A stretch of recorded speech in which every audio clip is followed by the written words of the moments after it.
What's going on, Falcons fans? TTC, BBN. This is Intergalactic Brew. Coming at you. Gonna do this little video once again about these San Diego Chargers. This time I'm gonna be a little bit more serious. I'm gonna actually be giving my initial breakdown of the whole game. First off, before I get into anything, I just want to send a big what's up and say a big thank you to my dude Air Falcon TV. You know, I appreciate the acknowledgement on the little intro of your last video, man. That's real love. I appreciate that from one Falcons fan to another. You know, Falcons to we die, man. That's how we do around here. You know, we ride or we die for each other. For real, for real. All y'all other fans don't like it? There's two things you can do. Nothing and like it. And kiss my ass too while you at it. Anyway, but yeah, man, I just wanted to shout out my boy Air Falcon, you know, for the acknowledgement, you know, on the video, man. That was real big, man. That was some real man shit right there. I appreciate that, dude. But anyway, I'm gonna go ahead and get into this little breakdown of this game. Now, basically, we're going up against another very good passing team in the San Diego Chargers. So, pretty much, what's gonna have to happen is our secondary is gonna have to give an encore performance from the Monday night game against Denver. And I think this time we won't have to worry as much about Phillip Rivers doing anything too complicated. He's more of a basic, simple guy when it comes to running the offense. You know, he really doesn't have too many extraordinary assets on offense, but at the same time, like Denver, they're very effective. They're very effective. And you know, I think if we can you know, just man these guys up, you know, be physical, you know, make the open field tackles, which is something, you know, that we kind of had a couple of mistakes in the last game. But if we could just patch the open tackling up and, you know, just jam them at the line of scrimmage and just stay step for step with these receivers, man, I think we'll be okay. I will say that the main guy that we're going to have to keep under control is Antonio Gates, because really at this point he's the Chargers' most important receiver and probably the most dangerous. Dante Rosario, he has shown some very good potential, as you saw in the last game where he scored 3 touchdowns. So you know, we're definitely gonna have to keep a lookout for him just in case he comes in the game. I have been hearing rumors that Antonio Gates will be back this Sunday. I don't know if that's for sure or not, but all I know is that the Falcons, we need to be prepared for that. Because Antonio Gates is a tall, big, fast receiver at tight end. You know, he knows how to run good routes. He knows how to run away from DBs. So yeah, we definitely got to keep up with him, as well as you know, other receivers that come into the game. I'm not too much worried about, like I said, I'm not too much worried about you know, Spurlock or Robert Meacham.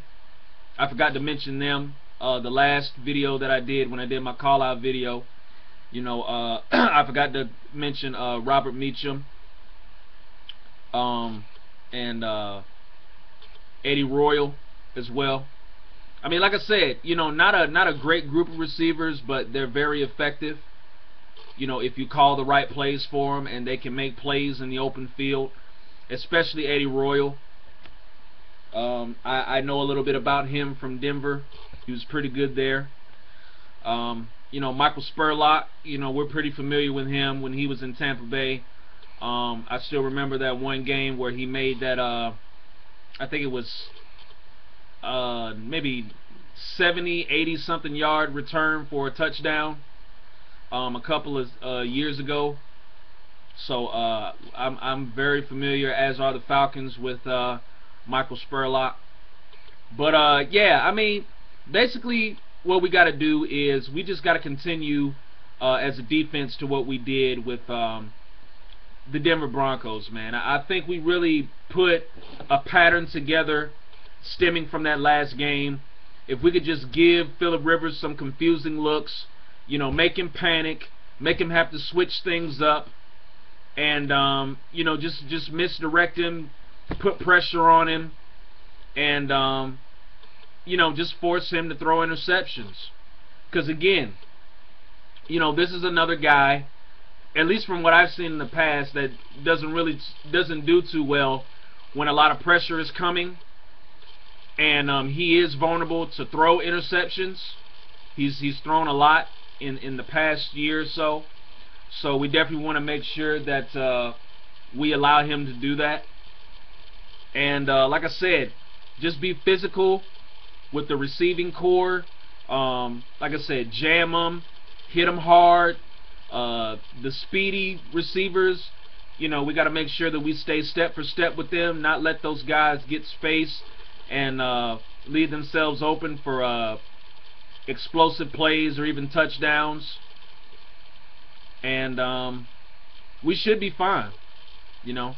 I know the biggest question coming into this game is the run defense.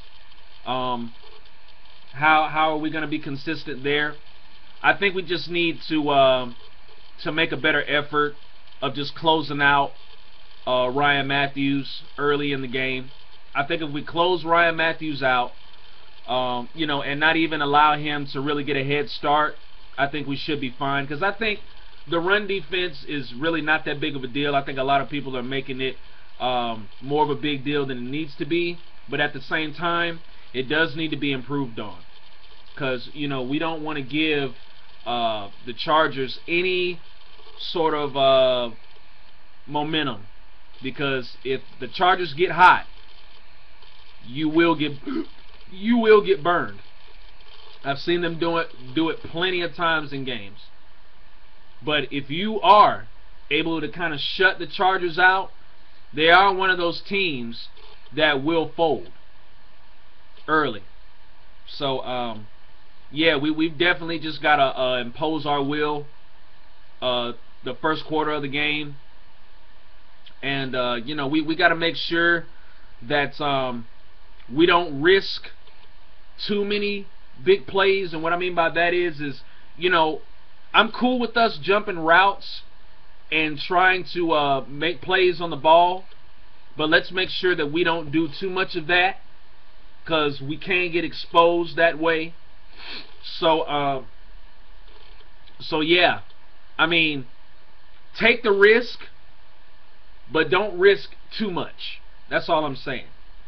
You know, you fly around, you know, you do what you got to do. You know, you put yourself in a position, you know, to get a score. But, you know, just don't rely on that too much, because teams can expose you. Especially with a Pro Bowl quarterback and an elite quarterback of Phillip Rivers' caliber. We definitely need to be weary of that, because Phillip Rivers can make all the throws. Also, I think as far as the psychological part of the whole thing, I mean, yeah, we sit up here and we rave about you know, the Falcons being 5-0 against West Coast NFL teams, specifically the AFC West. You know, we sit up here and we get excited and we boast about that, but really, in all honesty, I mean, none of that's gonna matter. You know, because I guarantee you the Chargers aren't going to be thinking about us being 5-0. They're just going to think about beating us and extending their win streak. And that's the same mindset that we need to have. I'm not really worried about that win streak. I mean, I'm glad we've got it. That says a whole lot about our team. But I don't think it's nothing that we need to play for, or I don't think that needs to be any motivation for us to win this game. You know, so I just think psychologically we just need to worry about just going on the road, getting another win, and putting another win in our history books over another elite quarterback in Phillip Rivers. That's really the mindset that we need to have. You know what I'm saying? Because really that 5-0 win streak stuff, that's just material stuff. You know, material stuff is minor. What you do out on the field, that's the major stuff. So that's all I'm worried about, is just the major stuff. I'm not worried about the minor stuff. So yeah. But we just need to go in there, you know, with a clear mindset, a mindset on, you know, getting Phillip Rivers to the ground, you know, disrupting his timing in the pocket, getting interceptions, you know, shake up these receivers and tight ends, stop the run, and win the ball game. And I think with the success that we've had, I seriously think that that's not going to stop us from doing it again. So I think we're going to come in with the right mindset, you know, thinking about nothing else but just winning the game in San Diego. Again, this is going to be another tough challenge. I don't think Phillip Rivers will get off as slow to a start as Peyton did. You know, I think Phillip Rivers will be locked in the whole game. And I know he is going to make some runs. I know they are going to make some runs. They will score, you know, at times in the game. But, you know, just as long as we weather that storm, as the old cliche goes, and just keep focused, keep our composure, you know, don't let it affect us, you know, and just win the game. I mean, I don't care how we do it, just win. That's all we got to do, just win. So, yeah, that's pretty much it. I mean, you know, just put pressure on Rivers, try to get him to the ground, create interceptions,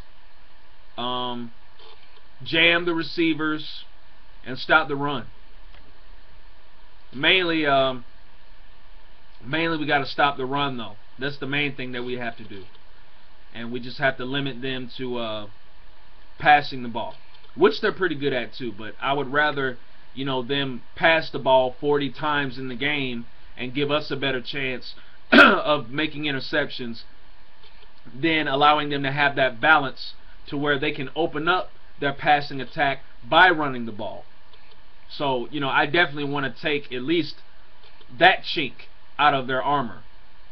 So, you know, that could, you know, open up things for our defense and allow our defense to have more success. So, yeah, I'm expecting another hard-fought game, a very focused, determined, resilient Falcons team, willing to do whatever it takes to beat another elite quarterback. And by the end of the day, God willing, come away with a 6th win. And I'm claiming it's going to happen.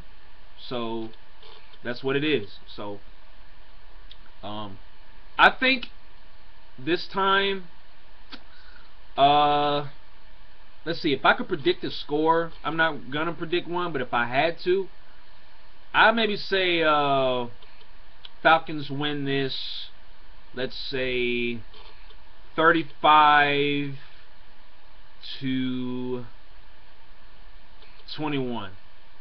I'll say that. So I don't know, but it's going to be a hard-fought game. I know the Chargers are going to bring it. You know, Phillip Rivers, he's definitely going to bring it because they are at home and they want to put on a good game for their hometown fans. So it's going to be exciting. And then on top of that, it's a late game too. So, you know, everybody is pretty much, I mean, everybody who's, you know, anybody, you know, is going to get a chance to look at this game because it's at 4 o'clock East Coast time. So so yeah, man. DBN, let's tune in. Let's cheer our Falcons on to victory. And let's go on down to the West Coast and get this 6th win, man, and come back home and crush these Carolina Kittens. But yeah, man, that's pretty much it. It's your boy, Intergalactic Brew. I'm about to bounce on up out of here. Once again, my DBN brothers, Air Falcon, G Simp the Great, Mr. Avon the General, Falcon King 98, Caddy Boy, Falcon Zone 6, you know, Interim Warrior, you know, all the DBN family, man. You know, what's up? We here. This the year, man. Labardi on P Street. Y'all boys better believe it, man. And if you don't believe it, start. Because it's going down. New Orleans is the destination. The Super Bowl is the prize. And we getting it. For real. Deuce, man.